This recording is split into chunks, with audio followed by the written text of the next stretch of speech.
de Jésus-Christ selon saint Marc.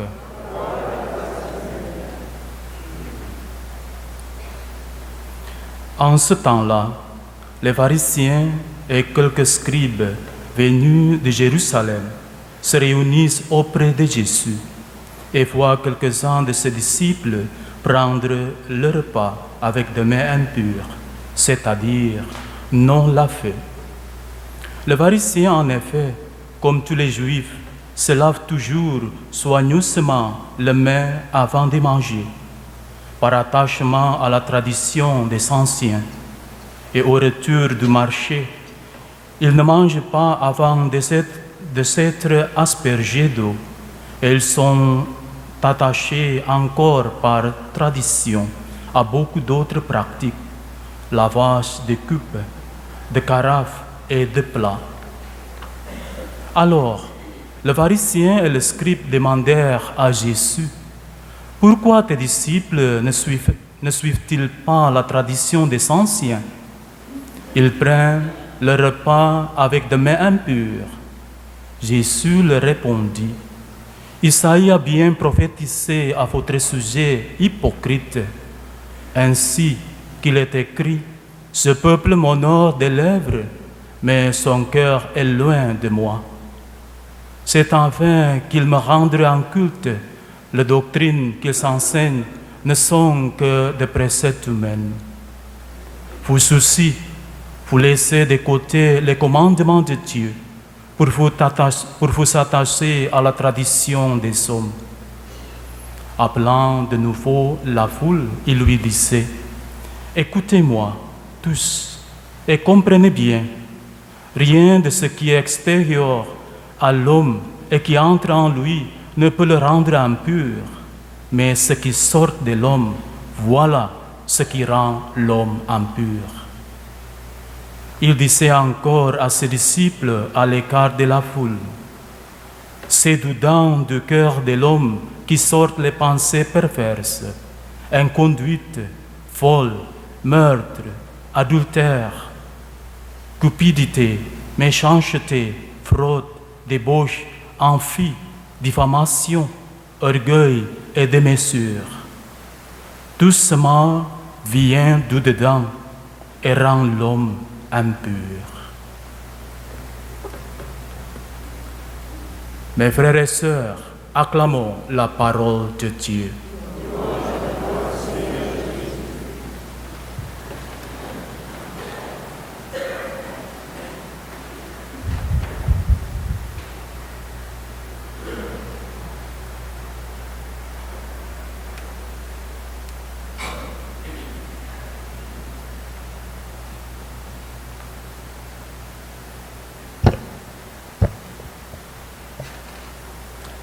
Mes amis, je vais commencer par une petite enquête. Soyez bien libres. Je demande de lever la main ou de ne pas lever la main. De toute façon, je ne vous vois pas. Ceux qui savent et ceux qui ne savaient pas, avant d'avoir vu mon article dans le feuillet, que mercredi, le 5, c'est la journée internationale de la charité. Hein? Qui le sait? Je suppose que tout le monde a levé la main. Bon. Ce n'est pas une fête commandée par le pape ni par l'Église, même avec son beau titre, Journée internationale de la charité. Ce sont les Nations unies, depuis 2013, qui ont institué cette journée internationale. Et c'est très beau de voir que ce n'est pas la journée internationale de la philanthropie, mais la journée internationale de la charité. Parce que ce que croient les Nations unies, ou au moins l'organisation, sinon tous les pays qui en font partie, c'est que si nous ne réussissons pas à éradiquer la pauvreté, il y aura toujours un problème. Il faut éradiquer la pauvreté de l'univers si nous voulons avoir vraiment une croissance durable. L'image sur notre écran, c'est une photo de Mère Teresa. Vous allez dire, c'est pas difficile de trouver une photo de même, il aurait pu se forcer.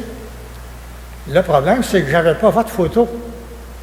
Ça devrait être ma photo, ça devrait être votre photo. De quelqu'un qui est en train de faire du bien, de quelqu'un qui pratique la charité. C'est une invitation pour nous à nous engager. C'est ce que n'ont pas compris les pharisiens de l'Évangile aujourd'hui. En traitons d'abord le cas de ces pharisiens, avec qui Jésus n'est pas tellement tendre, hypocrite. J'ai d'ailleurs laissé proclamer l'Évangile par le célébrant, parce qu'il y avait tellement de vaisselle à laver dans cette lecture-là, qu'un aveugle ne peut pas le faire. Trop compliqué. Laver les mains, c'est normal. On se demande ce que Jésus veut dire. Il y en a contre ceux qui se lavent les mains avant de manger. Ce n'est pas le cas du tout. Il en a contre ceux qui font d'une action ou d'une exigence de propreté toute simple, qui font de cette exigence de propreté une exigence de sainteté. Si tu ne te laves pas les mains, lave pas ta cruche, lave pas ton assiette, tu ne vas pas au ciel. C'est pratiquement ça. Et Jésus dit, c'est pas ça qui est important. Les mains impures, ils ne disent pas les mains sales, les mains impures. Parce que tu peux avoir touché un infidèle. Tu ne sais pas, là. Alors que le mal ne vient pas de là. Jésus leur fait comprendre, votre cœur n'est pas propre. C'est votre cœur qui est impur.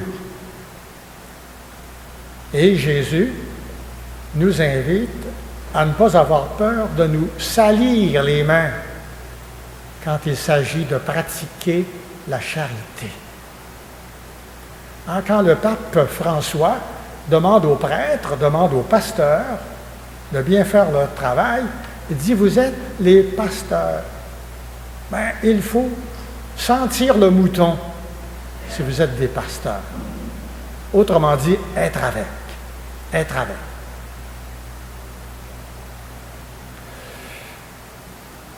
Saint Jacques, dans la deuxième lecture que nous allons voir d'ailleurs en continu, tout le mois de septembre, va nous rappeler ce grand devoir, Saint Jacques.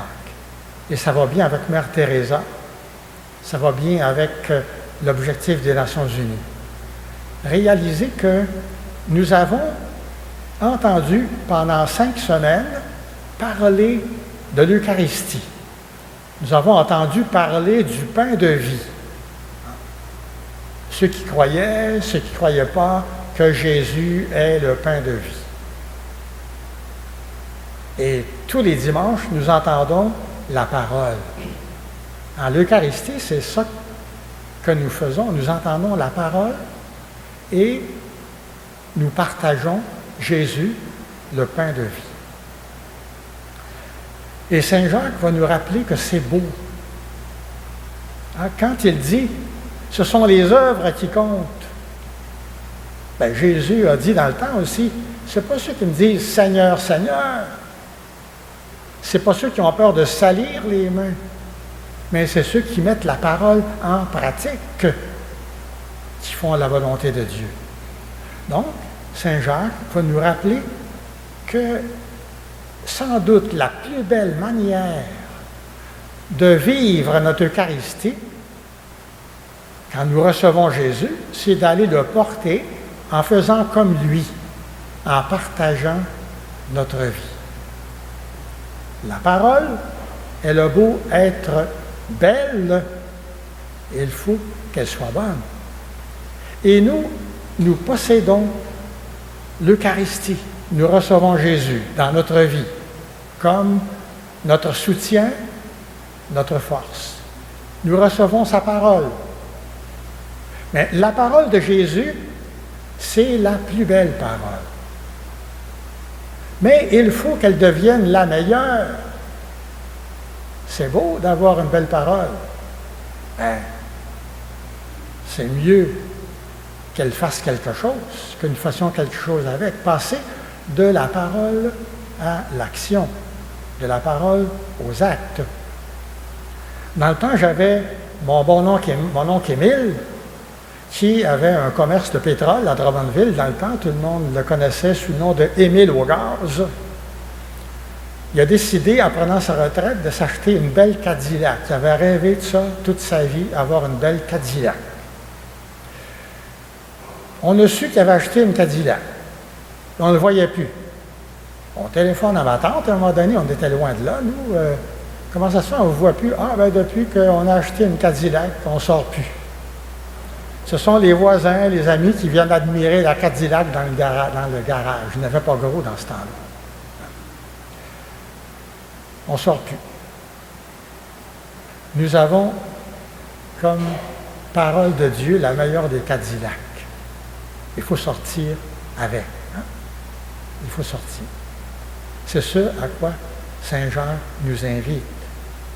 Autrement, nous sommes comme les gens de la première parole aujourd'hui, la lecture d'Isaïe. Hein?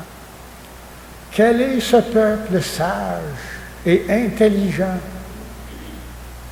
qui a un tel Dieu pour Dieu? Est-ce que le peuple est si sage et si intelligent que ça, s'il ne met pas cette belle parole, s'il ne met pas le commandement de Dieu en action? Il faut que la parole soit efficace. Jésus a déjà dit, c'est pas ceux qui disent Seigneur, Seigneur. Hein? Puis dans l'Évangile aujourd'hui, il nous dit, ce peuple m'honore des lèvres, mais son cœur est loin de moi. Qu'est-ce qui nous rend vraiment capables d'agir comme Jésus, de savoir partager son Eucharistie, savoir partager sa parole autour de nous, envers ceux qui en ont plus besoin? Ce n'est pas notre volonté, ce n'est pas notre intelligence d'abord, c'est d'être près de lui. Il faut honorer Jésus avec nos lèvres, avec notre cœur, et nous réussirons si notre cœur est près de lui. C'est ça qui est important, être avec lui. Mes amis, à la fin de l'Eucharistie, nous entendons cette parole, allez dans la paix du Christ. Allez faire quoi? Allez partager la parole accueillie et entendue. Saint Jacques nous dit, il ne s'agit pas de l'écouter, il faut la mettre en pratique. Et aller partager Jésus que nous recevons dans l'Eucharistie. Que le Seigneur Jésus reçu dans notre vie devienne Jésus donné avec amour à nos frères et à nos sœurs. Amen.